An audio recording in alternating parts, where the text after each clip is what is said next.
Welcome back. This is part 4 of a longer conversation that I've broken up into little pieces. In this piece, we're talking about using the DISC behavioral assessment as part of our screening process. And for us, the screening process, this part of the screening process comes after a skill assessment and a video interview. We use the DISC as a jumping off point to a behavioral style interview. And if you're not familiar with the DISC, just briefly, it stands for dominance, influence, steadiness, and compliance.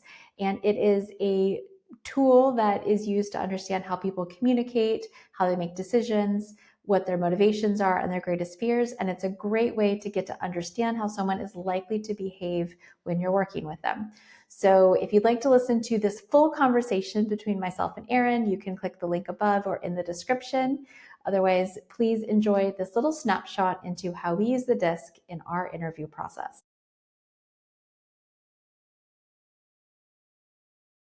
And I love the DISC assessment, but I think what's important, and I always like to tell people, it's not really about the assessment. Like No. we use the DISC because it's sort of tried and true and it's a good snapshot, but you could use the big five. There are other assessments. I think what's so important is that you use an assessment that is validated for hiring so that you're Mhm. not using something that has bias in it. We're not going to get into what DIS and C mean here, but let's talk about how you coach a employer to use the DISC to have that behavioral style interview conversation and to uncover how they're likely to behave at work. Right. That is the magical question. So I come across a lot of agents that obviously have a lot of experience with the disc. And then I have agents that just, they're not, it hasn't been something that they've embraced or they know what it is, but they have never really fully utilized it. First of all, if you're going to assess somebody in this capacity, it is always best practice to validate that information with them, because what you're looking at should only be 20, maybe 30% of your total hiring decision. And at the end of the day, it is an assessment. It is not fact. So what you would need to do, just like you should with anything else, right, is fact check. So having that conversation and validating the disc with the candidate generates a lot more authentic questions, a lot more authentic answers to real life scenarios than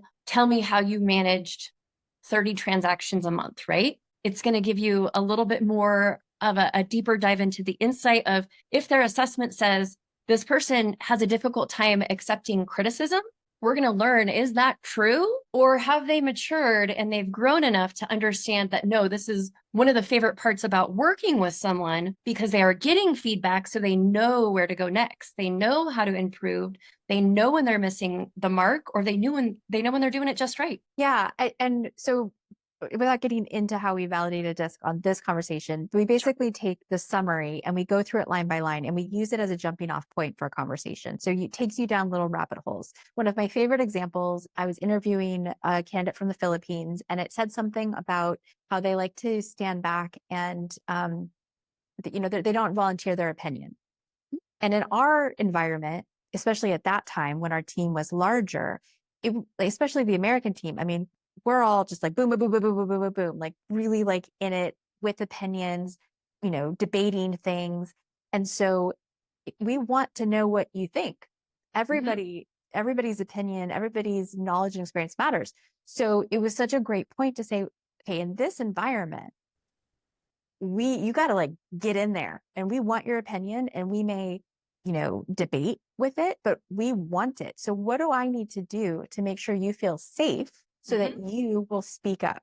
So that's Yeah. why I asked that question, and it was so insightful because what I learned was they needed to kind of know about the topic in advance so that they could form their opinion about it and then come to the meeting prepared. But being put on the spot was really difficult for them. And so this was a great learning lesson for me as a leader because like Erin, you and I will just boom or like go at it.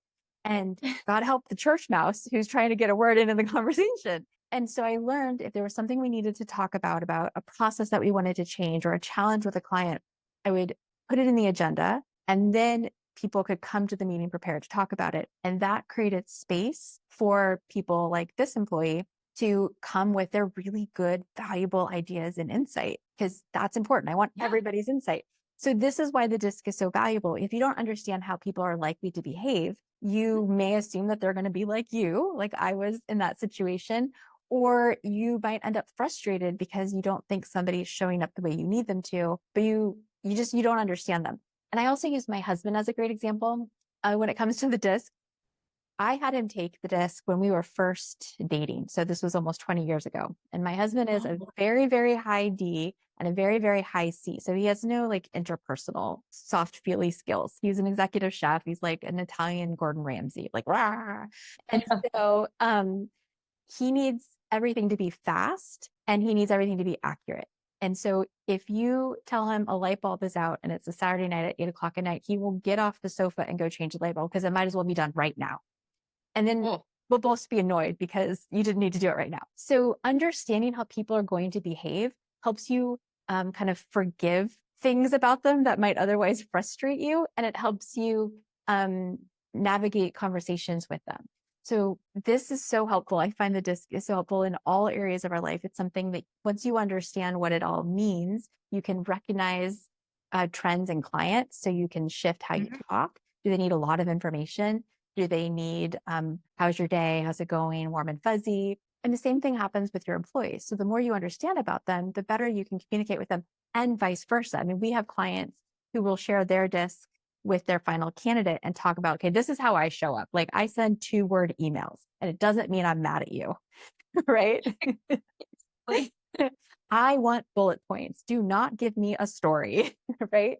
And once people understand that, then they can work in that context. Otherwise, somebody's feelings end up getting hurt because they're only getting 2-word emails, right? It was just a lack of understanding about how people behave and communicate. That is a really valuable piece of the process.